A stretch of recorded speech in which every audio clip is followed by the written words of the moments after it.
Hello, welcome to the Overcomer Podcast. Today, my very special guest is David Burton, and I've been very excited to have this interview. I wanted to start off by saying, I always tell Ailey this, my wife, for everybody who's not watching. I always say there's only like 3 people watching, so I just imagine there's just 3 people that are ever going to watch this.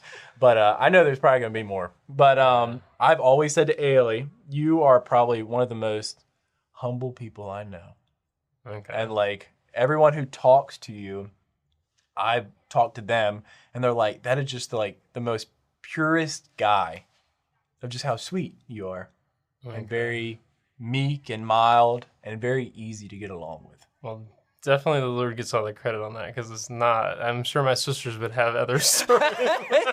I don't know about your family. Yeah. So. Hey, but I just want to. I appreciate that. I just want to start with that. It's just like acknowledgement that the Lord's working in my life. So that's pretty cool. I appreciate that. Of course. So of course we do icebreakers, and so everybody has to answer these. We've had some fun answers. We've also had just like classic answers, which there's nothing wrong with that.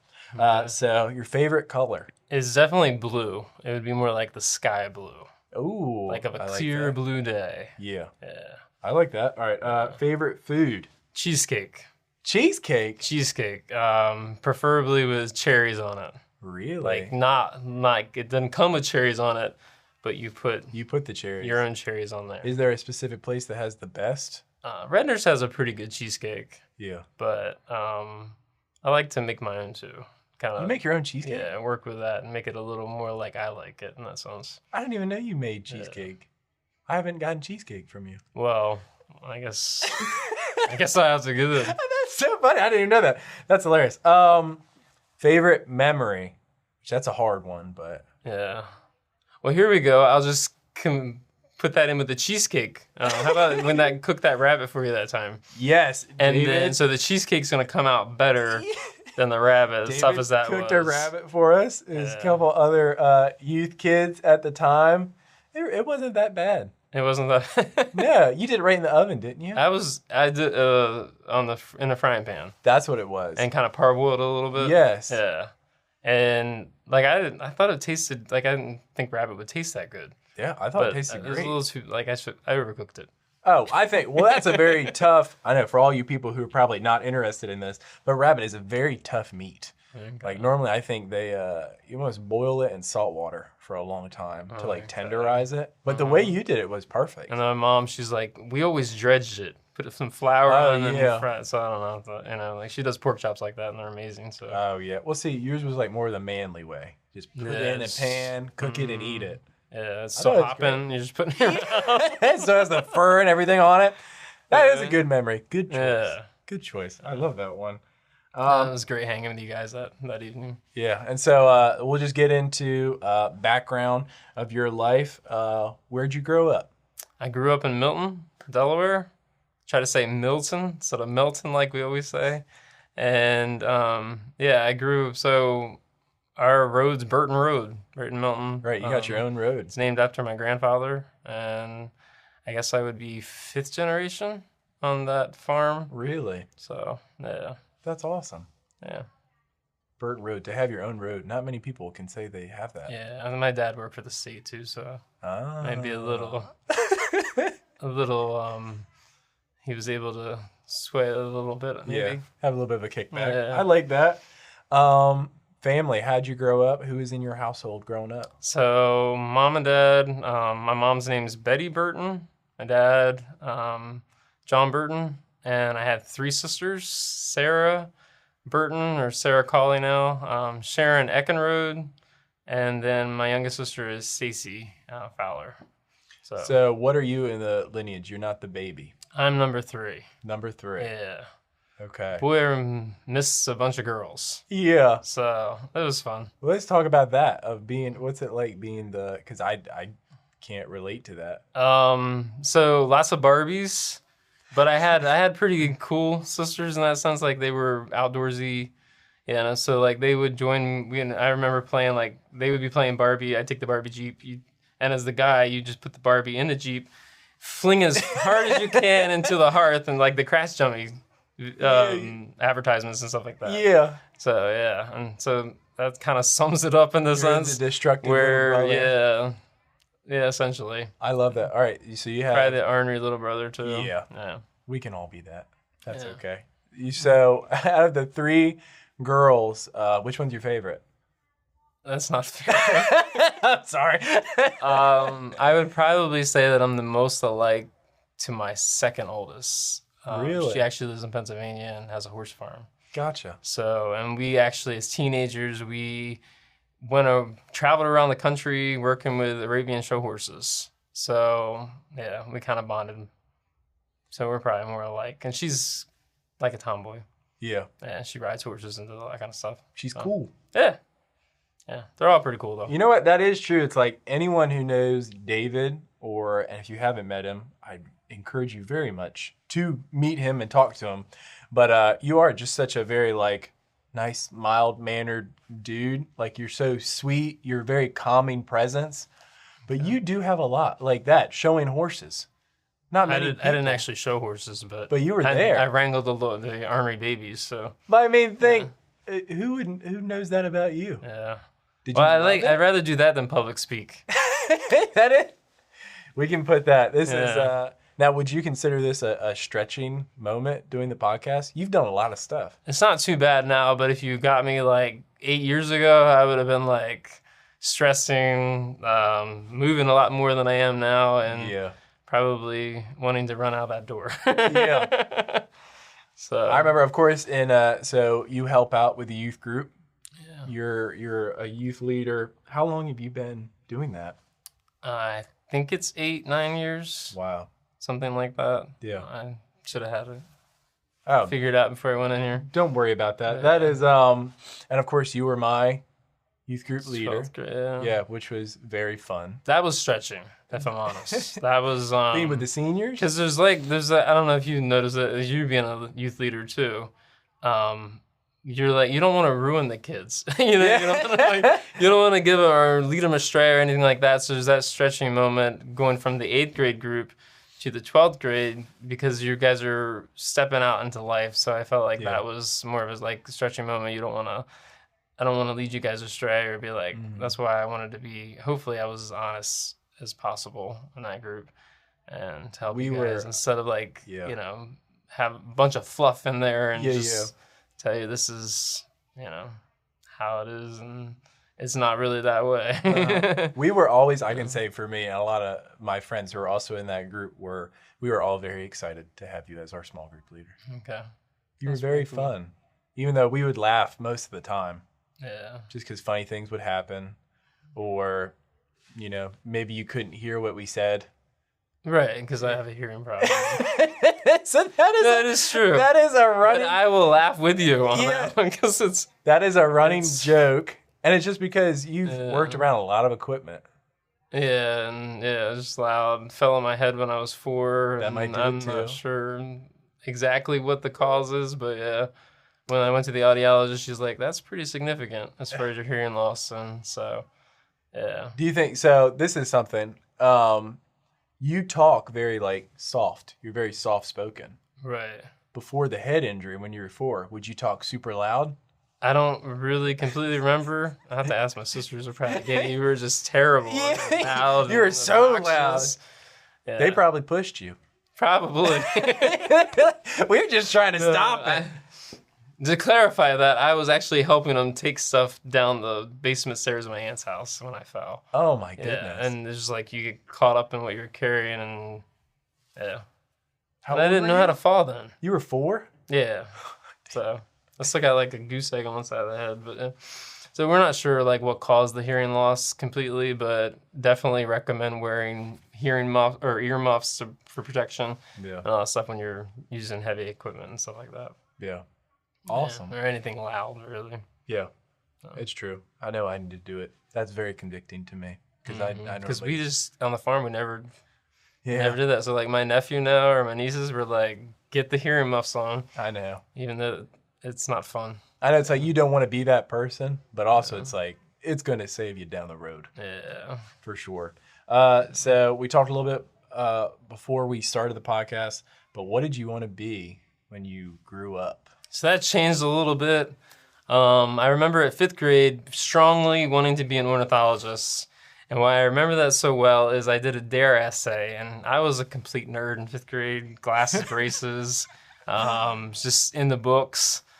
And my essay was probably, I feel like it was 800 and some words long. And it was just this crazy long essay about being an ornithologist, which is a person that studies birds. And that originated because I had just this passion for birds starting like 8 years old. Had a bunch of ducks. We always had chickens. Yeah. I think just watching the birds, and like my mom always fed wild birds, and we put up wood duck boxes and all that kind of stuff. Just always loved nature, but was kind of more honed in on birds at that age. And yeah, so I was a bird nerd. I love a bird nerd. A bird nerd. We should make a t-shirt. Yeah, no. I'm glad. It's like there's certain things in your life you're like, I'm glad that didn't stick. And then later I wanted to be an architect. Wow. And with all the housing developments and everything going on, I'm like, that can't happen for me. I can't support that. And then so, yeah.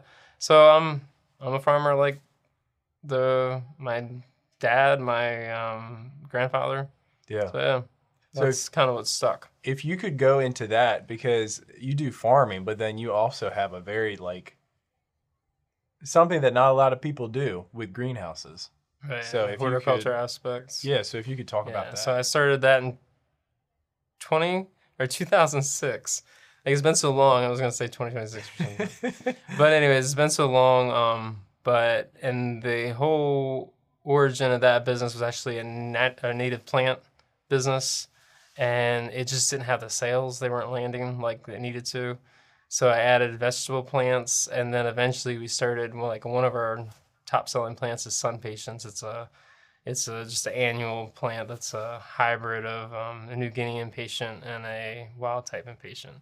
And so I developed that, a nerd for plants in that sense, because I think that's just my personality. Like, once I decide to go do something, I want to dive in and know everything about it. Right. And so, yeah, that's kind of just like we're going to get to. When Jesus came in my life, like I wanted to know everything about him. And for somebody that hadn't opened a Bible very rarely in his life, and then to just being stuck in it for quite a few years there. So I will say that. So everyone who talks to David, if you have any plant questions, David knows. Yeah, I'm a plant nerd now. You are a plant nerd. Bird nerd, plant nerd. Mm-hmm. I love that. Maybe in your older years, you'll be something else. Probably. So I can't wait. Maybe you'll have a hobby. It'll be something. I can do woodworking and stuff like that too. So be a wood nerd. Yeah.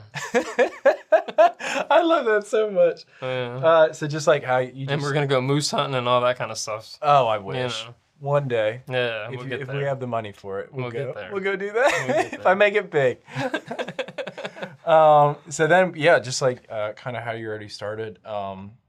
Pretty much this podcast is all about just people hearing other people's testimonies. I think, that's how we overcome a lot of things by the blood of the Lamb, word of our testimony. I think it's very important because it's not just helping you sharing it and almost getting that weight off of you, but it's also for other people who are going through the same exact thing and they might feel stuck. It's good to see someone as, a very godly example. Mm-hmm. And so I think I'll just start with the question of, when did you meet Jesus? How did it all come about? Your walk with the Lord. It's kind of an interesting, it's just interesting. Like, when I was reflecting on that before coming in here, I have to start at 5 or 6. I'm not exactly sure. And so my great-grandmother, her name is Dorothy Burton. And she's not my grandfather's biological mom. She's because his mom died when he was very young. Gotcha. So she's a stepmom. So not really like blood in the sense, but very much like blood, how she interacted with our family. Mm-hmm. And she actually gave me a pamphlet or like a I'm not even really completely sure what it was. I can see it vividly. It was like little sheep on a nice meadow landscape, and it was John 3:16, and that just resonated with me as a little kid and as someone that liked to copycat your sisters, like your older siblings. They were into writing and we would like play school and stuff like that. So I just copied John 3:16 on this poster board, and then we had these sticky magnets, and then our closets were metal doors. And so I literally woke up and went to sleep to John 3:16 that I had like and put in my own words. And the everlasting, if I remember, will not perish but have everlasting life was like bigger then. And it was just this thing like when I was that age that I didn't want to die. And so I remember that vividly. But I feel silly too because it wasn't until 27 that I understood exactly what that scripture meant. Yeah. Because for me at that time, for God so loved the world, like he loves everybody. And he does. And everybody is saved. That was my mindset as a 5 or 6 year old. Yeah, right. And then at 27, and this is, 2006, starting the business. So then 27, fast forward a few more years. And at 27, that business was just, it was a lot. Spring, which if you're into horticulture or farming, it's busy. Yeah. And so I had just come to the end of my rope. I was just exhausted. That's the spring of my 27th year. And I just knelt down and yielded everything up. And it just felt so natural. And that's when John 3:16 kicked in harder. Like, for God so loved the world, like he loves me, that he gave his only son, that whomsoever believeth in him shall not perish but have everlasting life. And I understood that belief was more than just this understanding that he's real. Yeah. It was deeper, and the way that the Holy Spirit infiltrated me was, I never thought that was possible. Like, I never thought that was an actual thing that that scripture was actually alluding to. Yeah. And so it kind of all came rushing in. It was amazing, but there's also a learning curve. Right. Because there's 27 years of life that you lived that essentially you have to reflect on, and you're understanding, what was good, what was bad, where the missteps were, where God's hand was in protection, where you didn't even notice it. Right. And so, so I became somebody that I didn't really recognize, if I'm honest. And it was cool. It was weird, but it was cool. Yeah. It was a good weird. That's awesome. Yeah. At that time, so you were just by yourself when you did that. And when it just came, it's almost like what I call the packaging shed next to greenhouse, where we box the plants up to give a little picture of it. I was just looking at all these orders and like, I still got a mess to go. And you're like, this is a good problem, but at the same time, you're just overwhelmed. And I needed to know who my Savior was. I love that. Yeah. That's awesome. And so I look at he broke through. I came to the end of myself so he could finally, I could hear him. I could understand who he was. Yeah. Yeah, but that was just the start of it. Yeah. Yeah. I love that. I do believe that we all have to come, just like you said, to the end of your rope. Yeah. I think everybody in some way or another, even if you grew up in the church and your family was very involved, everything like that, we all have to make that decision of, it's more than just, I can say it and I can think just like that. Of course, that's how a kid would think. Well, everybody should be saved. Like, I don't want anybody to die. We should all die. But it's, Jesus did that. Why'd he do that? How'd he do that? What do I need to do now? It's not just, it's, of course, it's a gift to us and we don't have to do anything, but also we need to have that relationship. It's not just thinking, oh yeah, I'm good. I'm saved. I don't need to do anything now. So, and that would have been my mentality up until 27. I didn't grow up in church, or I didn't step into church until I was 30. Really? So let's talk about that. So didn't step into church until 30. So 27, where were you getting this? Where was the phone line going I to know, the like Lord? my older sister, Sarah, she had been going to church. She actually went to the Napa building even. Gotcha. And so she would invite me, and I would always be like, no, I don't have time. No, I don't have. There was always that. Yeah. So like I can resonate when somebody like you're like you feel like somebody needs to come to church, like like the Holy Spirit's tugging on you to invite this person, and you know there's something there where you want them to come, but then they're like, no, I don't have time. I'm like, that's Yeah. I can resonate, and you just keep praying for them. But because I have family like that, and yeah, but so she invited me on a Good Friday. It was 2015.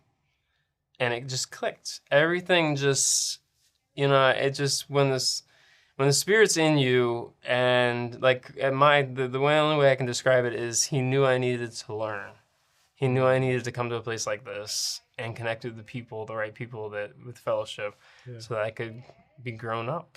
Yeah. Because I needed that. Like I was reading a King James Bible. That was my dad's old Bible, and so there was like when I first came to this church, reading the New King James Bible, that was even kind of like, that was a stretch. I was like, what are they even saying? Because like the old English and stuff like that, it's just the way it reads, it's to me, it's like backwards almost in the way we talk and the way we converse in the U.S. So like that was a little confusing. But that's what started. Like I started reading a King James Bible and just whatever material I had there. And that was like before the internet was that great, before you'd listen to like lectures, sermons, or stuff like that, and so yeah. Oh my goodness! So Which wasn't that long ago, really. When you think about no, isn't that crazy? Yeah. But it's true. You think about who you used to be. I've only ever known you as this. I've seen you as just like you admitted of kind of just like you'd be more of a shy person, or maybe not even shy, but more held back. I would call myself like in school and stuff like that, laid back. Yeah. Like not really shy, but not really. Because I used to do, like I played the trumpet in band. And in 8th grade especially, I would do solos in front of. And that was a little nerve-wracking, but like not as nerve-wracking as doing something like that as an adult would be. Right. Which is weird, but it was like I felt like I had like a confidence about me back then, but not really knowing what I was doing. Just like a ship tossed to and fro in that sense until Jesus came in 27. Yeah, and I just remember you broke through, I should say. Yeah, you speaking at youth group, and even now still speaking at youth group. But how much like I do remember some of the times where it's like, he sounds like he's nervous up there. Oh, very much so. Yeah, which like I said, I'd rather be dealing with that like yearling horse that's like kicking at you than get. It's weird how your fears are, but. But it's so funny now to see you now when we've had like lock-ins or anything with the youth kids. Like, he's like a totally different person. And see, like I would say my perspective when I first started like teaching the word, and there's this fear of like I don't want to lead people astray. Right. There's just it's like even bigger than like getting up in front of a class and doing the science, like for a science project or whatever like that. It's like I don't want to lead these people astray. So there's just like higher calling in that sense to when you're teaching that makes me more nervous, because it's like it's not so much I want to mess it up or anything like that. I just don't want to do Jesus a disservice in that sense. So like, which I love the fact that I'm like that, so that hopefully I don't speak incorrectly or whatever when I'm up there. But at the same time, like there is a, like that's where my fear was in the beginning, I guess. So now I'm more content with who I am in Christ. Because it was just kind of like, do I, of course, also, am I well equipped? There's that like early on where you're like, do I really know what I'm talking about? Right. In that sense. So there was a big fear with that. So now I'm not as nervous now, but I still get nervous. David, which I think is good. I think it's a good problem, so that you don't just go up there and be like, I'm confident in myself. I agree with you. I think it's good that everybody gets nervous. I mean, you can be confident, but also I think you have the nervousness of, yes, the Lord will give me strength, but also I want to be humble enough to say, Lord, I'm nothing. And let it just be you and you worrying about, is it me speaking too much? Am I not letting the Lord? I think that's a very healthy fear. Yeah. You think that's like that scripture of leading kids astray, be better to put a millstone around your neck and throw it into the sea? Right. That's pretty That's pretty harsh. that's pretty hardcore. Yeah. And so I definitely do not want to be that, but everybody gets nervous. Yeah. I get nervous singing like nobody's business. Okay. Yeah. So, Yeah. but you make it look good. Okay. Well, that's great. I don't, it doesn't feel good always. I will be honest. But one of the things is like that's a heart change for me. Like when Andrew would first ask me to like get up, like we would do like the definitions from the 1876 dictionary or whatever. Yes. And we present that. That was more like you're a leader, you have to do this kind of thing. Obviously, we could have said no if we wanted to. But so that was stretching in that aspect. But now it's the Lord's invoking like whatever he wants me to teach. And so that's so different where it's in relationship, you obviously there's somebody that needs to hear it. Yeah. And then sometimes like I just kind of reflect on that and you're just like, wow, that was a lot of the leading up to that teaching was a lot for me. Yeah. And so it's neat how like he kind of pokes you and kind of moves you in that instead of, so now it's not as fearful. I still don't, not as crazy over it as I wish I was, I guess. We're still growing. We still have a lot of time. Yeah. It's definitely, it's a marathon, not a sprint. Yeah.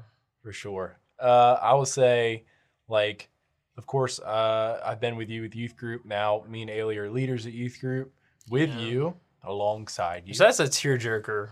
We were just talking about possibly crying with your testimony and stuff like that. But, like, just watching you two grow up. Like, I remember being that very unqualified feeling leader, filling in for Andrew on Wednesday night.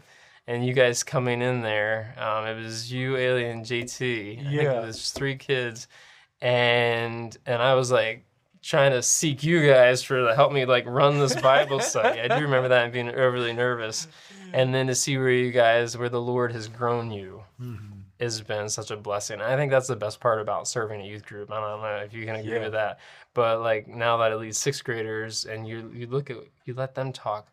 Watch how God uses them, and you're just like blown away every time. You're like, there's somebody that little, and teach you or help. You know what I mean? It's just neat how we, no matter the age, can connect with each other. Yeah, and I think it does. It also softens your heart because, like, right now, the generation of kids, like you see them in the news where they're like protesting and they're acting crazy, and we can kind of get in the mindset of like hardened hearts of like, these kids are so stupid, like they don't know anything. But when you work in a youth ministry and you actually sit down and talk with kids, and you do see like when the light bulb goes off in their mind, and then you see growth. But even kids who kind of fall away, your heart, like there have been kids in youth group where it's like it breaks your heart.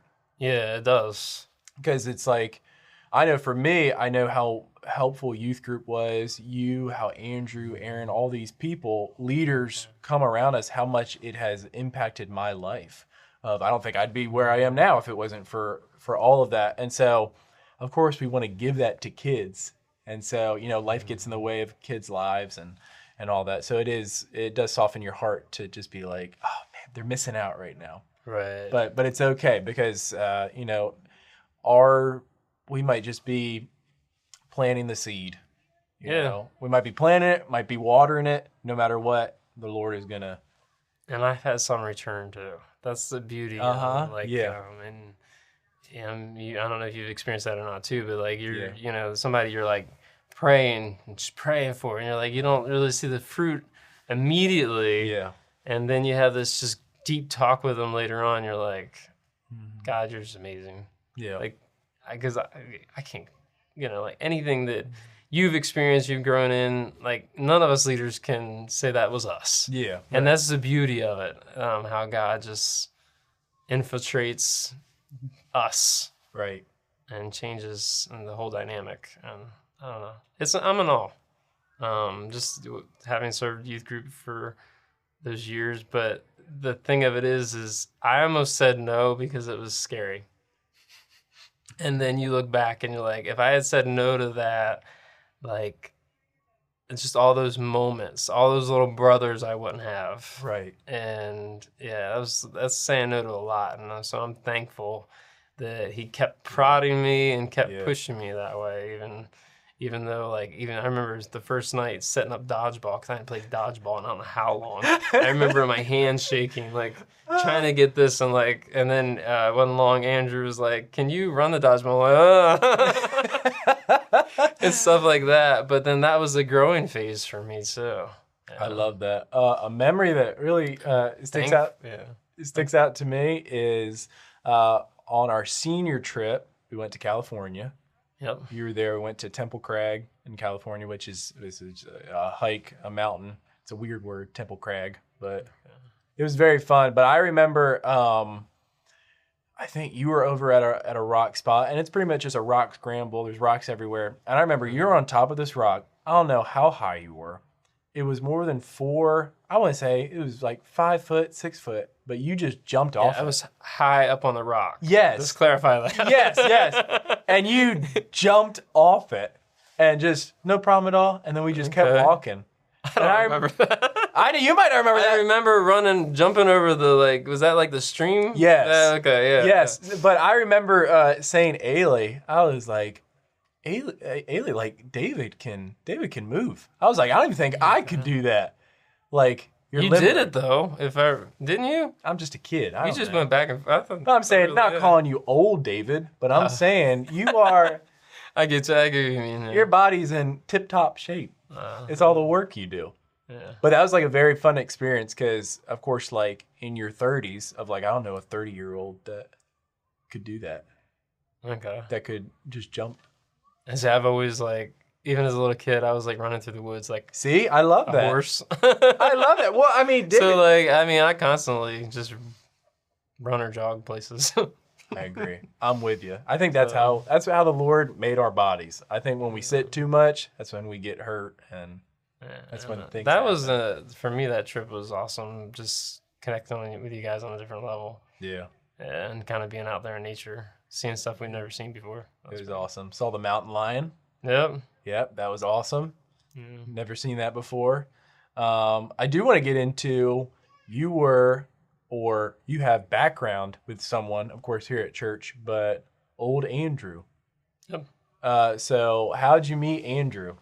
So, we're the same age. He's actually younger. From February to December, younger. And so I remember him in elementary school, but we really didn't have a class together until 8th grade. Mm-hmm. And so we connected more then. He actually moved out closer to where I live. And so we got closer then, jokey, if you guys ever, we're a lot alike in that sense, the way we can joke and have fun with each other. Mm-hmm. So Andrew, so that's how we were in 8th grade. We didn't really get real close. We got close enough. And then we went to separate high schools. I wanted to go to Cape Band. He always wanted to be at Sussex Tech. I don't know, a soccer program or just for Sussex Tech in general, being a great school and everything. But and so we didn't see each other, and that I can remember until I was 30. Wow. Again, from 8th grade till there was a break. And I will say that Miss Gail, I remember her on school trips. She would carry these little baby Ruth bars. And it might have just been one school trip, 8th grade or whatever. But looking back, I can see the effects of her prayer on my life. Oh, wow. Yeah, I just want to put that little snippet in there. Oh, because I love that. Yeah.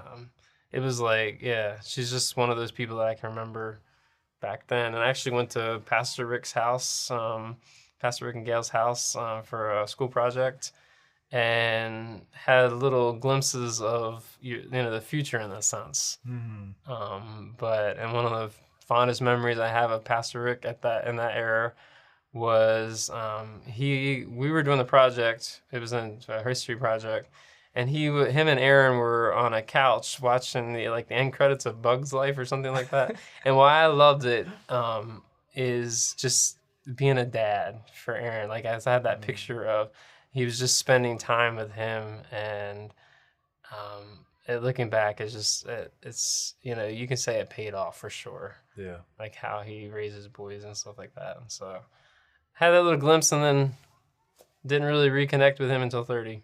Wow. So. And then you reconnected just at church? Yep. Like I started coming to church. Then it wasn't long going to the Friday night Bible study, and that's a group I really needed. For the it was the young adult group back then, and just meeting new people, being very awkward, it was different. Like even worship, praise and worship here, never gone to church before. Like people raising their hands or getting a little more like what I would call it eccentric back then. Yeah, it's kind of normal to me now. Yeah, it's just it was different. It was a stretch for sure. And then Andrew, he was leading the Friday night Bible study. And then we went on camping trips in the summer. We would actually go like a birthday trip every year for a couple of years there around my birthday. And then, went to Patagonia, like Argentina and Chile with him. I think it was 2017 with him and Sarah. And that was one of those trips where, like, I felt like it was frivolous going into it. I'm like, decent amount of money. Yeah. So many miles away, take time away from the business and the farm, stuff like that. But it got to connect on a different level with them too. Yeah. And it's another one of those, thank God for that time with those people. Right. You are well traveled, David. Yeah. You've been everywhere.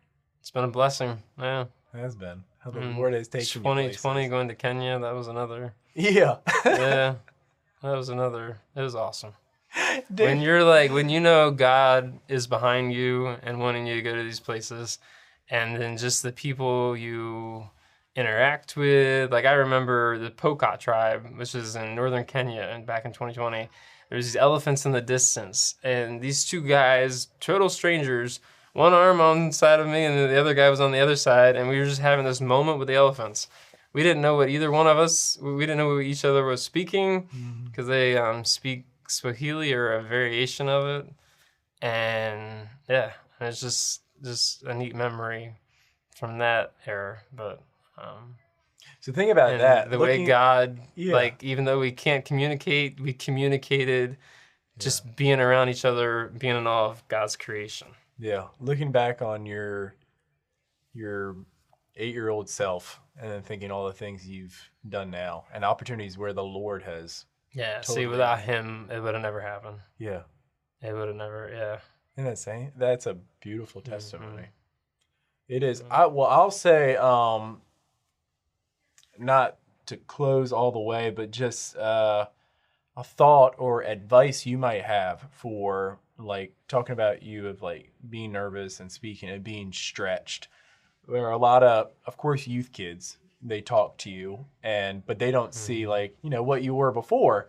And I remember, like, the early stages of seeing you, and a lot of kids don't get to see that. And so and not even kids, people in our congregation or the few people that listen to this, if they get nervous speaking to someone or kind of going out of their comfort zone, do you have any advice? Especially at church. It's like, not to quote Nike on this, but just do it in that sense. Because this is one thing that I don't think I realized significantly when I first started getting up there is there's so many people behind you. Yeah. Like when, like, youth group, for instance, like when you go up in there and speak, like, I'm praying for you, man. Yeah. Like, I'm like, this is going to be great. Whatever Cody has to share, and just get up there, and if God's behind it, go for it. We're there to encourage each other, and there's always something we can glean from somebody else's testimonies or just the way they interpret scripture. And, we might not agree with everybody 100%, but it's the insight, or like it's a different way of looking at it, because then it can kind of change how you view that scripture, right? And how you analyze it or understand it. Yeah. So I would say just don't let the enemy win, because he will. Like, I know early on, my nervousness, my fear was like not being good enough. You know, I think one of the big things was I didn't grow up in church, so I don't know all this stuff and how to do all this stuff. Yeah. And then I remember one Warrior Weekend. We had these, the Warrior Weekends that every February we have for youth group, just like a in-depth Bible study in a sense. Andrew, I forget why he wasn't there, if he had a sickness or something like that. But I remember we had to fill in the void, the youth leaders. And I remember that moment being like an aha moment for like why we do this. Before it was more of like, I know the Lord wants me to get up here and stretch. I really don't want to do it. But then it was more like there's a lot of hearts out here that need to hear this stuff. They need to hear my testimony. They need, they're hungry and they want to be fed in that sense. Yeah. And then so that's why we do it. It's to show the enemy that he has no power, and he's, he may try to trip us up. He wants us to be as lonely and insignificant as him. Yep. And that's why we get up there. That's why we combat those fears and just live in all that God has for us. And yeah, it's not like, I don't think I was ever fluent in the beginning, but you grow in it. Yeah. And then I think that's the beauty of this church is everybody's cheering you. Yeah. There's a lot of people behind you cheering you and moving you forward. And that's what we're here for. It's a family. Here, we're supposed to build up, encourage, and edify. And if we see everybody is not just strangers, but as family. Yeah. And we're not got jealous when, like, Cody can sing better than me. Or yeah, right. I was just talking to a brother that was in my small group the other day, and about how men, like, a lot of times we get kind of egotistical where we're like, we want to, like, thwart our brother or put him down and so that we can look better. And then how, like, that whole David and Jonathan vibe, like, some people take that out of context and go the way of the culture now. Yeah. And where we're supposed to be behind each other. Like, if I see a gifting in you, man, it's like, get behind him and encourage him. And same thing, we just the Lord leads us in that. Yeah. But that's the beauty of the fellowship. So, yeah. And just pray a lot, as far as those people that are wanting to step out and do something different, what the Lord has them, if they're just be prayerfully minded when you're doing that, because, that's the only way to have that true one-on-one connection and knowing that you're in God's will and moving forward. So since this year, we've kind of been asking, I've gone very on, I know, my mind just goes everywhere, but hearing the voice of, hearing the voice of God. Yes. And I think we all have moments where the Lord has spoken to us. And if he hasn't, or if you think he hasn't, I just think you haven't realized it. Like, think about how you look back on your life and you're like, oh man, the Lord really intervened there. Or he might have been pushing me towards this. But I love that the Lord speaks to us all in different ways. Yeah. And so it can be through conviction. We've had people past podcasts about they can see in the clouds of how the Lord can speak to them and do a shape that they could just stop them in a tractor and boom, or just while they're praying. So I didn't know if you have had any moment like all that. All the above, in a sense. Really? Like, I've had egrets come around me, and like while I was on the tractor one time, this is past summer, and like I was a little down in my countenance, if I'm honest, and that was just like a big hug. Yeah. It was just like his creation, seeing something beautiful, and it was just like God's just embracing you. One of my favorite stories, though, if we have time, I don't know. Oh, we got time. So I was out in the soybean field, and I would say this was like 2016, around that time frame. Might have been a little earlier. And any farmer knows that like Roundup Ready soybeans, I think they were Roundup. There could have been another type, but they can have the herbicide you spray some weeds can be resistant to it. So we were pulling out the amaranth without boring people too much. So we were hand pulling them. And so I was in this 8 acres of soybeans, and it's next to this big ditch. It would later become my sibling and I's farm. We would later inherit that. But and I'm out there in the soybean fields, very lush. You can't really see between the rows they filled in. And we're pulling these weeds. And I catch a glimpse in like a little break in the field where there's this shiny metal thing. And I had my arms full of weeds, and I was like, God, 'cause I was just talking to him that whole time. I was like, if that's significant for me, you'll lead me back here. And so and I walked 500 to 1,000 feet over these tall soybeans and put the weeds in the back of my truck and go back out there. And I struggled. Because I just knew there was some significance to that. And I think this spoke a lot about who I was in my flesh in that era. There was a lot of significance to why I needed to get this metal object. And so I kept on walking my way back to this metal object. And it was just frustration left and right. And I wasn't finding this thing. And then I heard, in this season, I'm your first voice. And I was like, wow. Oh, man. Because I had been doubting, I guess, who the Lord's voice was in my life at that moment. And then it was like a left to right kind of thing, and right back to that spot. And it was a dog tag. And then the funny part of that is that was it for the day, in that sense. I still don't know the complete significance of that tag. There's numbers on it and stuff like that. But yeah, and it was just because there's a local kennel that's right next to the fields. So there's evidently some significance, but the teaching for that day was listening to his voice. Yeah. And it wasn't, it wasn't audible because it's so much closer. He's so much closer than that. So it was one of those moments where, if you've ever struggled listening for his voice, it's about getting over yourself. And that's what he showed me in that soybean field, is just, just listen. Just listen for the cues. Don't make it so complicated. Don't make it so crazy or chaotic. And you're wanting, because we can do that and kind of lead ourselves astray. I love what you just said. It wasn't audible. It was closer than that.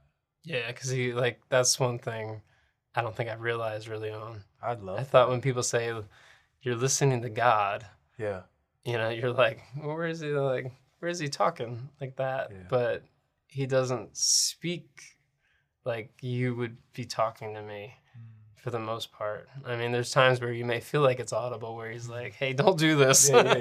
And break through. And I think every time in my life, too, that he wasn't audible then either. It was just shuttered me to get back on track. But yeah, you think he's that close because he's in you. Yeah, his spirit is in you. Yeah. Oh, I love that so much. I think that would be a good spot to stop. Okay. I know we could go more. You're a well-traveled man. You've done many things. Yeah. I know, just that's fine with me. It's cool. For everybody that I know, everybody that's been around you, everybody loves you. On the way walking into this room, people were stopping you to talk to you because they love you. So I thank the Lord for that, because there's a lot of my family has increased, and something that, like I told you before this started recording, I could have easily been a mountain man, living by myself on top of a mountain. Yeah. But then the Lord said, no, you need this family, and I'm forever grateful. Oh, I love that. I love that.